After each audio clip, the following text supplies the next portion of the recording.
وكفى والصلاة والسلام على سيد الأنبياء والمرسلين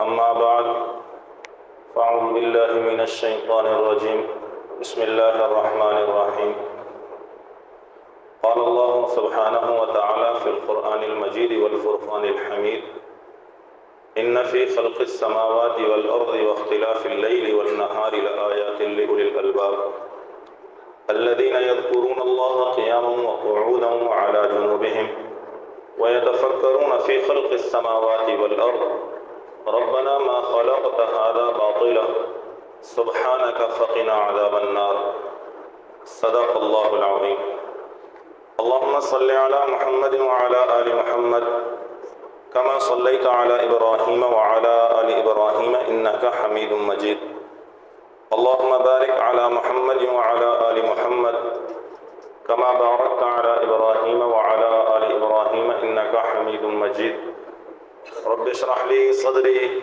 ويسر لي أمري واحلل عقدة من لساني يفقهوا قولي میرے محترم دوستو اور عزیز طلبہ کرام، آپ حضرات کے سامنے قرآن مقدس کی چند آیات کی تلاوت کی۔ ان آیت مقدسہ کے متعلق جو میں نے آپ کے سامنے تلاوت کی، امی عائشہ صدیقہ رضی اللہ تعالی عنہا سے ایک عجیب و غریب بات منقول ہے اور وہی آپ حضرات کے گوش گزار کرنے ہیں۔ وہ واقعہ کیا ہے؟ اماں جان فرماتی ہیں ایک دن پیارے پیغمبر صلی اللہ علیہ وسلم میرے پاس تشریف لائے، بستر پر تشریف لائے اور پھر مجھ سے اس بات کی اجازت طلب کی کہ عائشہ مجھے اپنے رب کی بندگی کی، اللہ تبارک و تعالیٰ کی عبادت کی اجازت دے دو۔ میں نے کہا اللہ کے رسول آپ کو اجازت ہے؟ پھر پیارے پیغمبر صلی اللہ علیہ وسلم بستر سے جدا ہوئے اور نبی اکرم صلی اللہ علیہ وسلم نے نوافل ادا کرنے شروع کی۔ آپ علیہ السلام نفل پڑھتے رہے، ساری رات نبی اکرم صلی اللہ علیہ وسلم نفل میں، رکوع میں اور سجود میں رہے اور روتے رہے روتے رہے روتے رہے روتے رہے، اور اتنا روئے کہ آپ علیہ السلام کی داڑھی مبارک تر ہے۔ صبح جب حضرت بلال رضی اللہ تعالیٰ عنہ نے اذان دی اور آپ علیہ السلام کو بتایا اللہ کے رسول فجر کا وقت ہو گیا ہے، نبی اکرم صلی اللہ علیہ وسلم ساری رات فجر تک روتے رہے۔ کیوں رو رہے؟ اماں جان فرماتی ہیں میں نے اللہ کے رسول صلی اللہ علیہ وسلم سے پوچھا اللہ کے رسول آپ اتنا کیوں رو رہے ہیں؟ آپ بخشائے ہیں، اللہ تبارک و تعالیٰ نے آپ کے اگلے پچھلے سب معاف کیے ہوئے ہیں، آپ تو انبیاء کے امام ہیں، دونوں جہانوں کے سردار ہیں، یہ کائنات آپ کے لیے بنی، اللہ کے رسول آپ کا مقام محمود ہے، اللہ آپ سے راضی ہیں، پھر کیوں رو رہے؟ پیارے پیغمبر صلی اللہ علیہ وسلم نے ایک بات ارشاد فرمائی، یہ فرمایا اے عائشہ افلا اکون عبدا شکورا، کیا میں اپنے رب کے شکر گزار بندوں میں نہ بن جاؤں، اپنے رب کا شکر ادا نہ کروں؟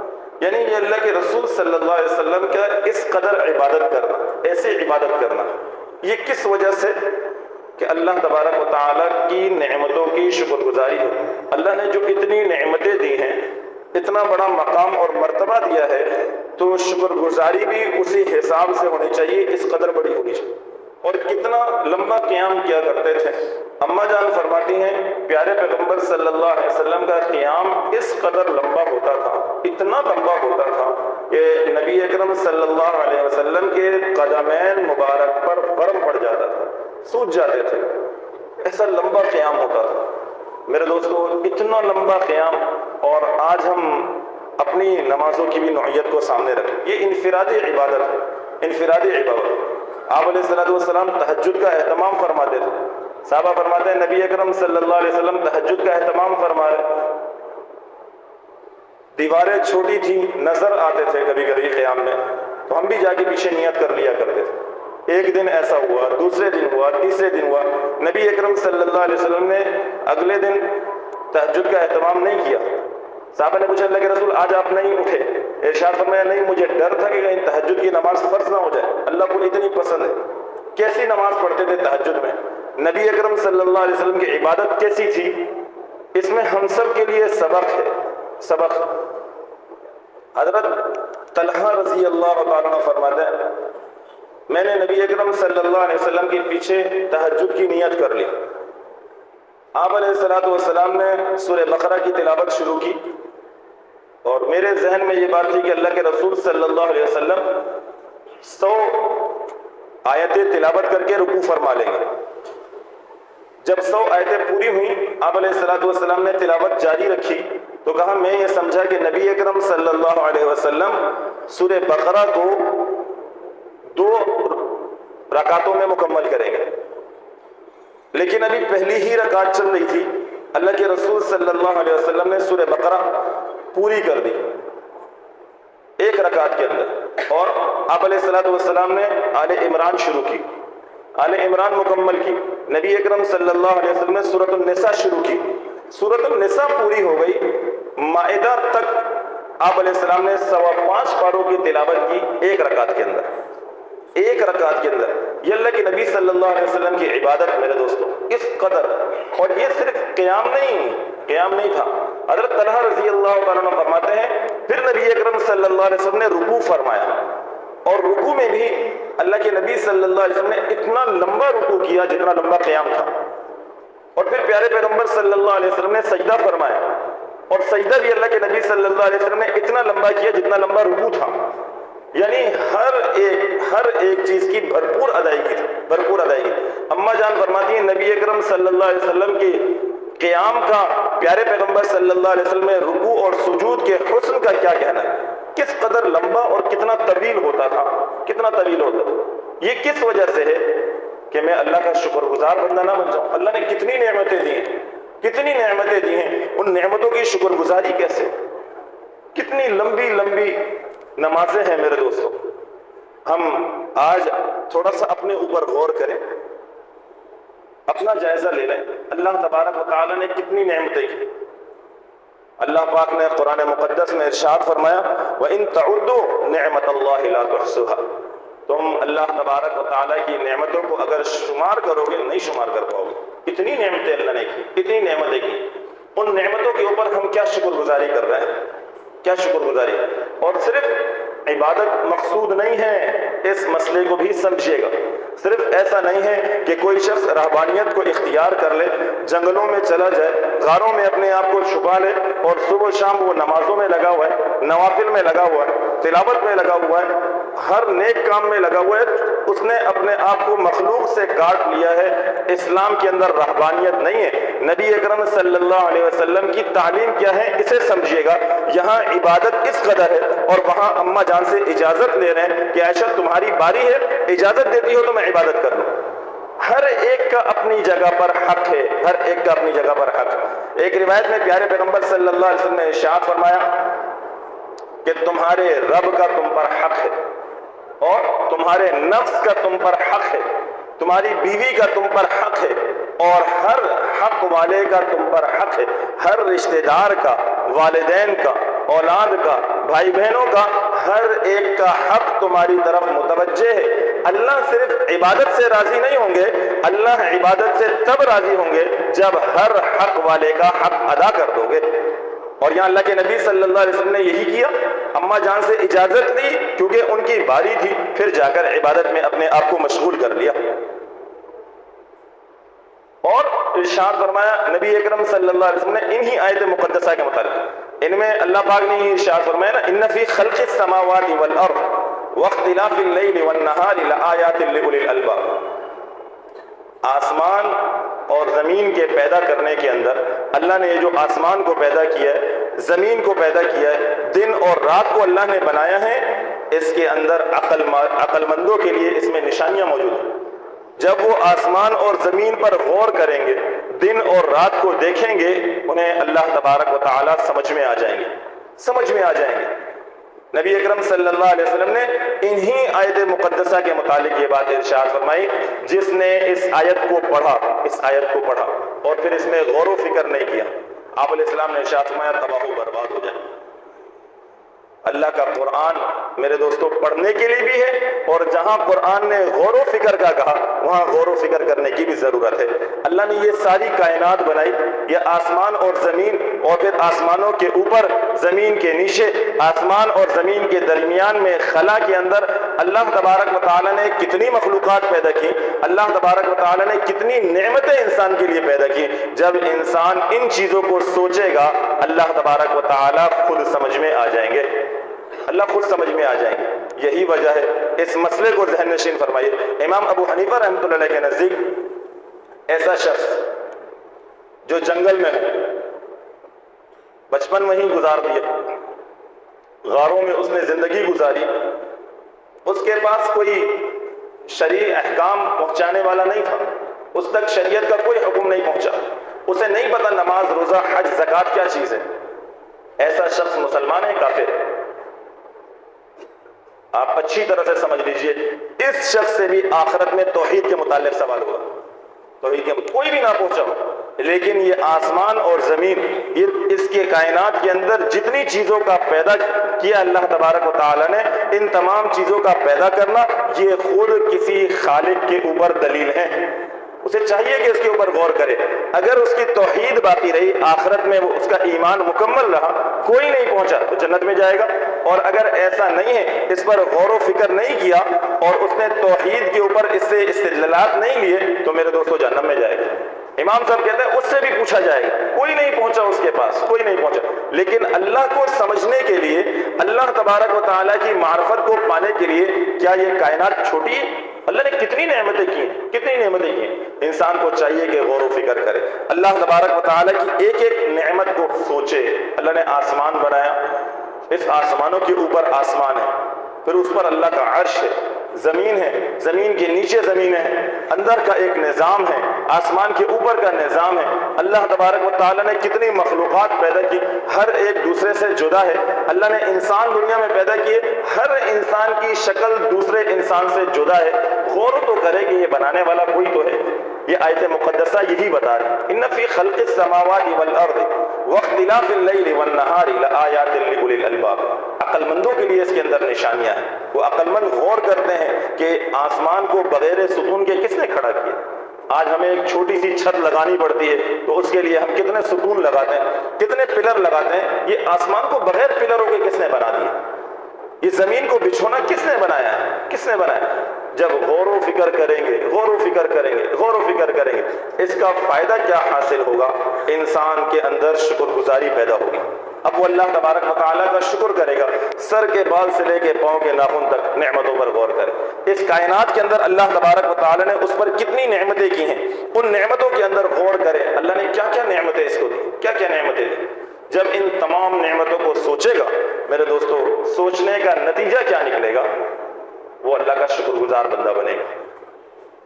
اب وہ عبادت کرے گا، شوق سے کرے گا، اسے معلوم ہوگا کہ میرے رب نے مجھ پر کتنے احسانات کیے، کتنے احسانات کیے۔ وہ سارے احسانات کو سامنے رکھ کر چلے گا، اللہ کا یہ بھی احسان ہے، اللہ کا یہ بھی احسان ہے، لہذا مجھے اللہ تبارک و تعالیٰ کا شکر ادا کرنا چاہیے، اللہ کا شکر ادا کرنا چاہیے، اللہ کی عبادت کرنی چاہیے۔ جب آسمان اور زمین کے عجائبات میں غور کرے گا، اس عجائبات میں غور کرنے کی وجہ سے اس کا عبادت کے اندر دل لگے گا، عبادت کے اندر دل لگے گا۔ مفسرین نے ان فی خلق السماوات والارض، آسمان اور زمین سے ایک عجیب نقطہ بیان کیا۔ انسان کو چاہیے، وہ نقطہ کیا بیان کیا؟ ارشاد فرمایا انسان کو چاہیے کہ آسمان کی بلندی کی طرف نظر کرے اور زمین کی ذلت اور پستی کی طرف نظر کرے، تو اسے یہ بات سمجھ میں آ جائے گی عزت دینے والا، بلند کرنے والا وہ اللہ ہے۔ ذلت اور رسوائی یہ بھی اللہ کے ہاتھ میں ہے، بلندی بھی اللہ کے پاس، ذلت اور رسوائی بھی اللہ کے پاس ہے۔ جو جس کو چاہے اللہ تبارک و تعالیٰ جو وہ عطا کر دے، جس کو چاہے اللہ عزت عطا فرما دے، جسے چاہے جو اللہ کے نافرمان ہیں اللہ ان کو ذلیل و رسوا کر دے۔ کسی کا کوئی ذاتی کمال نہیں ہے، اگر کسی نے کوئی عزت پالی، کوئی مقام اور مرتبہ پا لیا، یہ بھی اللہ تبارک و تعالیٰ کا فضل ہے، اور جو نہیں پا سکا یہ اس کا اپنا قصور ہے، کہیں نہ کہیں کوئی نہ کوئی وجہ تھی جس کی وجہ سے یہ وہ عروج نہیں پا سکے۔ یہ دونوں چیزیں دینے والی اللہ کی ذات ہے۔ انسان اللہ کو پہچاننا چاہتا ہے تو میرے دوستو اس کائنات کے اندر غور کرے، اسے اللہ تبارک و تعالی سمجھ میں آ جائیں گے، اللہ سمجھ میں آ جائیں گے۔ اور پھر ارشاد میں لآیات لأولی الالباب، اس میں نشانیاں ہیں عقل مندوں کے لیے۔ عقل مند کون ہے اس سے بھی سمجھنے کی ضرورت ہے۔ عقل مند کون؟ آج تو ہم جس دور میں جی رہے ہیں، ہر ایک بندہ اپنے آپ کو سب سے زیادہ سمجھدار سمجھتا ہے۔ وہ کسی کی بات سننے کو تیار نہیں، کسی کی بات ماننے کو تیار نہیں۔ ہر ایک شخص صاحب رائے بنا ہوا ہے، ہر ایک شخص ذی رائے بنا ہوا ہے، وہ اپنے آپ کو سمجھدار سمجھ رہا ہے، سمجھدار سمجھ رہا ہے۔ لیکن میرے دوستو سمجھنے کی چیز یہ ہے کہ اللہ تبارک و تعالی نے کس کو عقل مند کہا؟ اللہ کے نزدیک کون عقل مند ہے؟ ایک شخص ایسا ہے جس نے دنیا کی ہر نعمت پالی، ہر نعمت پالی، دنیا کی ہر آسائش پالی، لیکن میرے دوستو صاحب ایمان نہیں ہے، یہ اللہ تبارک و تعالیٰ کے نزدیک عقل مند نہیں ہے۔ اللہ کے نزدیک عقل مند، سب سے پہلا عقل مند وہ ہے جو صاحب ایمان ہو، جو ایمان لے کر کے آ گیا، جس نے اللہ کو وحدہ لا شریک مان لیا ہے، جس نے اللہ کو اپنا رب اور معبود مان لیا ہے، وہ اللہ تبارک و تعالیٰ کے نزدیک عقل مند ہے۔ قرآن نے اسے عقل مند کہا ہے، یہ عقل مند انسان۔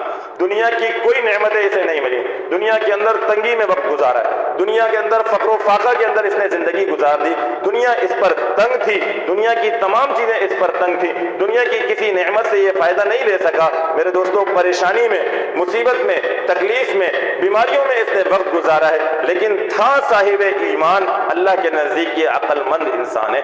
ایسا شخص دنیا کی تمام آسائشیں موجود ہوں، تمام آرام والی چیزیں موجود ہوں، تمام سہولیات اس کے پاس موجود ہوں، بیمار ہو نہیں پڑتا، تکلیف اسے نہیں ہوتی، درد اسے نہیں ہوتا، کسی قسم کی کوئی پریشانی نہیں ہے، کوئی غم نہیں ہے میرے دوستو، لیکن صاحب ایمان نہیں ہے، یہ اللہ تبارک و تعالیٰ کے نزدیک عقل مند نہیں ہے۔ اللہ کے نزدیک عقل مند وہ ہے جو صاحب ایمان ہے، جو اللہ تبارک و تعالیٰ پر ایمان لے کر کے آیا۔ یہ اللہ نے ارشاد فرمایا ان فی خلق السماوات والارض واختلاف اللیل والنہار لآیات لأولی الالباب الذین یذکرون اللہ قیاما وقعودا۔ اور اللہ کے نزدیک کون ہے؟ الذین یذکرون اللہ، جو اللہ تبارک و تعالیٰ کا ذکر کرتے ہیں، اللہ کا ذکر کرتے ہیں، ہر حال میں ان کی زبان پر اللہ کا ذکر ہے، کھڑے ہونے کی حالت میں، لیٹنے کی حالت میں، بیٹھنے کی حالت میں، ان کی زبان اللہ تبارک و تعالیٰ کے ذکر سے تر رہتی ہے، اللہ کے ذکر سے تر رہتی ہے، زبان پر ہر وقت اللہ کا ذکر ہے۔ سبحان اللہ، الحمدللہ، اللہ اکبر، لا الہ الا اللہ، سبحان اللہ وبحمدہ، سبحان اللہ العظیم، لا حول ولا قوت الا باللہ، صلی اللہ علیہ وسلم، کوئی نہ کوئی ذکر زبان پر جاری ہے۔ استغفر اللہ، استغفر اللہ، کوئی بھی ذکر ہے زبان پر ہر وقت جاری ہے، یہ اللہ تبارک و تعالیٰ کے نزدیک عقل مند انسان ہے، عقل مند انسان ہے، اللہ کا ذکر سے خالی نہیں ہوتا۔ اب آپ اس مسئلے کو سمجھیے گا، بارہا علماء سے لوگ یہ مسئلہ پوچھتے ہیں کہ ذکر تو کرتے ہیں کوئی فائدہ نہیں ہوتا، ذکر تو کرتے ہیں کوئی فائدہ نہیں ہوتا۔ میرے دوستو ذکر کا ضرور فائدہ ہے، ضرور فائدہ ہے، آخری درجے کا فائدہ، آخری درجے کا فائدہ، کم از کم زبان کے گناہ سے تو بچ جاتے ہیں۔ ذکر کے کرنے کے لیے آپ چاہتے ہیں ذکر کی لذت آئے، ذکر کے اندر کیفیت بنے، اس کے لیے شرائط ہیں۔ ایک ہے صرف ذکر کرنا، آپ لگے ہوئے ہیں، آپ یاد رکھ لیجئے 3 شرطیں ہیں ذکر کے لیے۔ نمبر 1، کثرت سے ذکر کریں، تھوڑا بہت نہیں، کثرت سے ذکر کریں، چلتے پھرتے اٹھتے بیٹھتے اپنا معمول بنا لیں، کثرت سے ذکر کریں۔ دوسری، کثرت کے ساتھ ساتھ پابندی کے ساتھ ذکر کریں، پابندی سے۔ آج ذکر کیا ہے، آج اگر کلمے کا ذکر کیا ہے 10,000 کر لیا، اب 10 دن تک چھٹی ہے، اس سے فائدہ نہیں ہوگا۔ کثرت سے ذکر کرے۔ نمبر 2، پابندی کے ساتھ ذکر کرے، ناغہ نہیں ہونا چاہیے، ناغہ نہیں، روزانہ کر رہا ہے، روزانہ کر رہا ہے، روزانہ کر رہا ہے۔ اور نمبر 3، توجہ سے ذکر کرے، کثرت سے ذکر کرے، پابندی سے ذکر کرے، توجہ سے ذکر کرے، یہ ذکر اس کو فائدہ دے گا۔ لیکن کثرت سے ذکر ہے، پابندی نہیں ہے، کبھی کرتا ہے کبھی چھوڑ دیتا ہے، پابندی ہے لیکن توجہ نہیں ہے، تو میرے دوستو اس ذکر سے اسے فائدہ نہیں ہو۔ اگر چاہتا ہے ذکر سے فائدہ ہو تو ان 3 شرطوں کو سامنے رکھے، کثرت سے ہو، پابندی کے ساتھ ہو، توجہ کے ساتھ ہو۔ اگر کثرت سے سارا ذکر توجہ سے نہیں کر پا رہا تو میرے دوستو اپنے 24 گھنٹے کے اندر کچھ دیر ایسا نکالیں، کچھ لمحے ایسے نکالیں جس میں تنہائی میں بیٹھ کر اللہ کا ذکر کریں۔ آپ کو معلوم ہے میں اپنے اللہ سے باتیں کر رہا ہوں، میں اپنے اللہ کا ذکر کر رہا ہوں، اللہ کی بڑائی سامنے ہو، اس طرح سے تنہائی میں بیٹھ کر توجہ کے ساتھ ذکر کرے، یہ ذکر اس کو فائدہ دے گا۔ اللہ نے ارشاد فرمایا کہ ذکر کرنے والے عقل مند لوگ ہیں، ذکر کرنے والے عقل مند لوگ ہیں اللہ کی۔ اور وَيَتَفَكَّرُونَ فِي خَلْقِ السَّمَاوَاتِ وَالْأَرْضِ، آسمان اور زمین کے اندر غور و فکر کرے۔ اللہ نے جتنی کائنات بنائی ہے اس کے اندر غور و فکر کون کرتا ہے؟ عقل مند انسان، صاحب ایمان ہے، اللہ کا ذکر کرتا ہے۔ اب وہ اللہ کی کائنات کو سوچتا ہے، اللہ کی نعمتوں کو سوچتا ہے۔ جب اسے سوچے گا اسے اللہ سمجھ میں آئیں گے۔ میں ایک صفت اللہ کی بیان کرتا ہوں تو آپ اندازہ لگائیے، اللہ تبارک و تعالیٰ کی ایک صفت کو سوچے، ایک صفت کو سوچے۔ اللہ تبارک و تعالیٰ کیا ہے؟ رازق ہے، رزاقیت کو سوچے، اللہ کیسے رزق دیتے ہیں؟ اس کائنات کے اندر اللہ نے کتنے لوگوں کو رزق دیا، مسلمان ہیں، کافر ہیں، اللہ کے نافرمان ہیں، انہیں بھی دے رہے۔ کتنی مخلوقات اللہ رزق دے رہے، اللہ رزق دے رہے، اللہ رزاق ہے۔ حضرت سلیمان علیہ السلام کو اللہ تبارک و تعالیٰ نے جو بادشاہت دی وہ سلیمان علیہ السلام سے پہلے بھی کسی کو نہیں دی اور سلیمان علیہ السلام کے بعد بھی کسی کو نہیں دی۔ وہ بادشاہت دی، ہر چیز پر بادشاہت دی، ہواؤں پر، چرند پرند پر، سمندروں پر، جنات پر، انسانوں پر، ہر چیز پر بادشاہت دی، ہر چیز پر۔ اتنی بڑی بادشاہت، پوری دنیا کے بادشاہ تھا، پوری دنیا کے بادشاہ، اتنی بڑی بادشاہت لینے کے بعد سلیمان علیہ السلام نے ایک مرتبہ اللہ تبارک و تعالیٰ سے ایک درخواست کی، ایک مطالبہ کیا، اے اللہ تعالیٰ مجھے اتنی بڑی بادشاہت دی، آسمان زمین کی بادشاہت، ہواؤں پر بادشاہت، جنات پر بادشاہت، سمندر پر بادشاہت، یا اللہ میں چاہتا ہوں ایک دن نا تیری سمندری مخلوق کی دعوت کر لوں، ایک دن بس۔ اللہ نے ارشاد فرمایا سلیمان نہیں کر سکو گے، پھر کہا نہیں اللہ ایک دن کی اجازت دے دیجیے، پھر کہا آپ نہیں کر سکتے، کہ اللہ ایک دن کی اجازت دے دیجیے۔ اللہ نے ایک دن کی اجازت دے دی اور سلیمان علیہ السلام نے تیاری کی اور کھانا پکایا، اتنا کھانا 1 مہینے تک وہ کھانا بنتا رہا۔ بنانے والے کون تھے؟ جنات کو یہ کام ذمہ کیا کہ سمندری مخلوق کی دعوت ہے لہذا کھانا بنایا جائے، اور ہوا کو یہ حکم دیا کہ وہ اس انداز پر چلے کہ کھانا خراب نہ ہو اور ٹھنڈا بھی نہیں ہو، کھانا باقی رہے۔ 1 مہینے تک جب کھانا بنا لیا گیا، کئی میل وہ دسترخوان لگا، سلیمان علیہ السلام نے اللہ سے دعا کی اللہ کھانا تیار ہے، اپنی مخلوق کو کہے کہ وہ آگے کھانا تناول کر لے۔ سلیمان علیہ السلام کہتے ہیں کہ ایک مچھلی آئی، ایک مچھلی، اور اس نے ایک لقمے میں سارا کھانا کھا لیا، ایک لقمے میں۔ اور سلیمان علیہ السلام سے کہا سلیمان میرا رب مجھے ایسے روزانہ 3 لقمے کھلاتا ہے، آج تو نے ایک لقمہ دیا میں بھوکی رہ گئی۔ یہ صرف ایک مچھلی تھی۔ انسان صرف اس نعمت کو سوچے، اللہ کی کیسی نعمت ہے، کتنی نعمت ہے اللہ کی، کتنی نعمت ہے۔ ان آیات کے اندر غور و فکر کرے، اللہ کی کائنات کے اندر غور و فکر کرے۔ ارشاد فرمایا صاحب ایمان، ذکر کرنے والا اور اللہ کی کائنات کے اندر فکر کرنے والا، یہ کون لوگ ہیں؟ یہ اللہ کے نزدیک عقل مند لوگ ہیں۔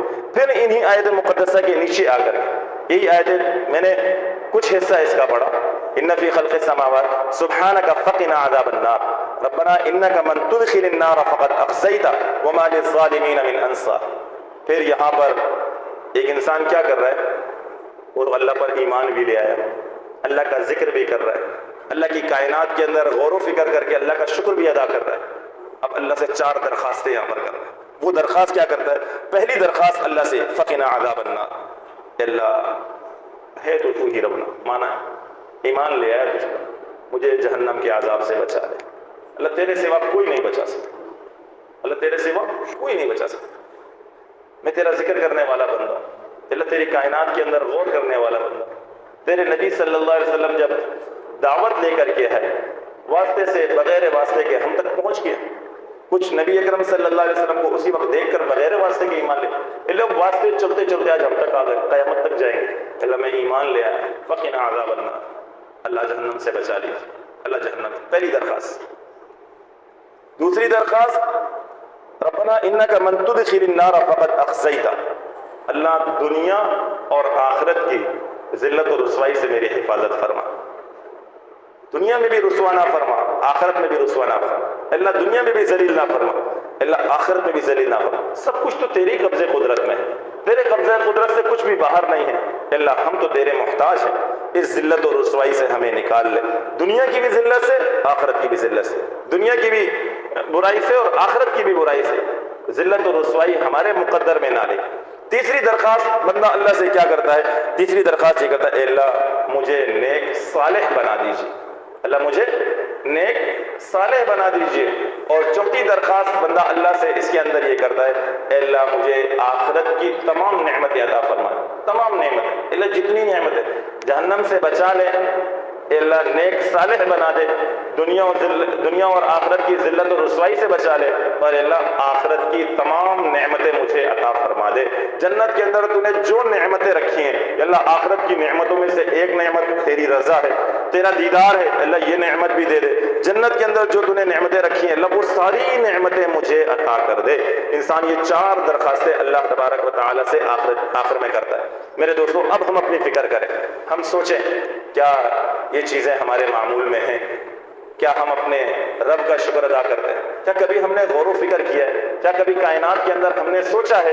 اگر اس کی توفیق ہے اللہ تبارک و تعالیٰ کا شکر ادا کریں، اور اگر ایسا نہیں ہے تو میرے دوستو آج کے بعد اس بات کا عزم کریں کہ ہم اللہ تبارک و تعالیٰ کے اوپر ایمان بھی لے کر آئیں گے، اللہ کا ذکر بھی کریں گے، اللہ کی اس کائنات کے اندر غور و فکر کر کے اس کا شکر بھی کریں گے، اس کی عبادت بھی کریں گے۔ ایسی عبادت جیسے اللہ کے نبی صلی اللہ علیہ وسلم نے کر کے دکھائی، ہم ایسی عبادت کریں گے۔ یقیناً ہم اس تک نہیں پہنچ سکتے، اس کیفیت تک نہیں پہنچ سکتے، لیکن کم از کم اس درجے کی کچھ نہ کچھ نقل تو کر سکتے ہیں۔ کوشش یہ ہو جتنی ہماری استطاعت ہے، جتنا ہمارا بس میں ہے، ہم اپنے قیام کو طویل کریں، ہم اپنے رکوع اور سجود کو کچھ لمبا کر لیں، جتنا ہمارے بس میں ہے کم از کم ہم اتنا کر لیں۔ ایک روایت میں پیارے پیغمبر صلی اللہ علیہ وسلم نے ارشاد فرمایا، دیکھو جتنا تمہارے بس میں ہے اتنا کر لو، اتنا کر لو، اتنا کر لو۔ نبی اکرم صلی اللہ علیہ وسلم کا معمول تو الگ ہی تھا، الگ ہی تھا۔ اما جان فرماتی ہیں کبھی اللہ کے رسول صلی اللہ علیہ وسلم روزہ رکھنا شروع کرتے تھے، رکھتے ہی چلے جا رہے، لگتا ہی نہیں تھا کہ اللہ کے رسول صلی اللہ علیہ وسلم افطار کریں گے۔ اور کبھی اللہ کے نبی صلی اللہ علیہ وسلم جب افطار فرمایا کرتے تھے تو لگتا نہیں تھا کہ روزے رکھیں گے۔ آپ علیہ السلام تو مسلسل روزے رکھا کرتے تھے، مسلسل روزہ رکھا کرتے تھے۔ ہم اس تک نہیں پہنچ سکتے، لیکن میرے دوستوں کچھ نہ کچھ نقل تو کر سکتے ہیں۔ آپ علیہ السلام نے ارشاد فرمایا ہر ایک بندہ اپنے استطاعت کے مطابق اللہ کی عبادت کرے، ایسا نہ کرے کہ ایک دن تو اتنی کر لی پھر مہینے تک بیمار پڑا ہوا ہے۔ ارشاد فرمایا تم عبادت کر کر کے تھک جاؤ گے، تمہارا رب دینے سے نہیں تھکتا، تمہارا رب دینے سے نہیں تھکتا۔ جتنی استطاعت ہے، جتنا قیام ہم طویل کر سکتے ہیں، جان چھڑانے والی نماز نہ ہو، جان چھڑانے والا ذکر نہیں ہو۔ میرے دوستو اپنے اوپر بوجھ سمجھ کر عبادت نہ کی جائے، بلکہ اللہ تبارک و تعالیٰ کا شکر گزار بندہ بن کے ہمارا مسئلہ شکر گزاری کے ساتھ ساتھ یہ ہے کہ اللہ ہماری بخشش اور مغفرت فرما دے۔ ہم میں سے ہر ایک شخص دیکھ لے کہ میں کتنی عبادت کر رہا ہوں، کیا اللہ کی بخشش اور اللہ کی مغفرت میری طرف متوجہ ہو رہی ہے؟ کیا میری عبادت ایسی ہے کہ اللہ کی رحمت میری طرف متوجہ ہو جائے؟ کیا میری عبادت ایسی ہے کہ یہ آخرت میں مجھے نجات دلا دے گی؟ کیا میری عبادت ایسی ہے کہ جو اللہ کے سامنے پیش کی جائے گی، رد نہیں کی جائے گی؟ کیا میری عبادت اسی طرح کی ہے یا کھوٹے سکے کی مانند ہے کہ میں نے عبادت کو اپنے اوپر بوجھ بنایا ہوا ہے؟ جلدی جلدی کی نمازیں ہیں، جان چھڑانے والی تلاوت ہے۔ میرے دوستو اس کے اندر غور و فکر کرنے کی ضرورت ہے۔ اگر ایسی عبادت ہے جیسی اللہ کو مطلوب ہے تو اللہ کا شکر ادا کیجیے، اور ایسی نہیں ہے تو اس بات کا عزم کیجیے کہ ہم ایسی عبادت کی عادت ڈالیں گے، ہمارے قیام کے اندر، ہمارے رکوع کے اندر، ہمارے سجود کے اندر، ہماری ذکر و تلاوت کے اندر وہ ایسی بن جائے کہ اللہ تبارک و تعالیٰ کو پسند آ جائے۔ اللہ تبارک و تعالیٰ ہم سب کو سمجھنے عمل کرنے کی توفیق عطا فرمائے۔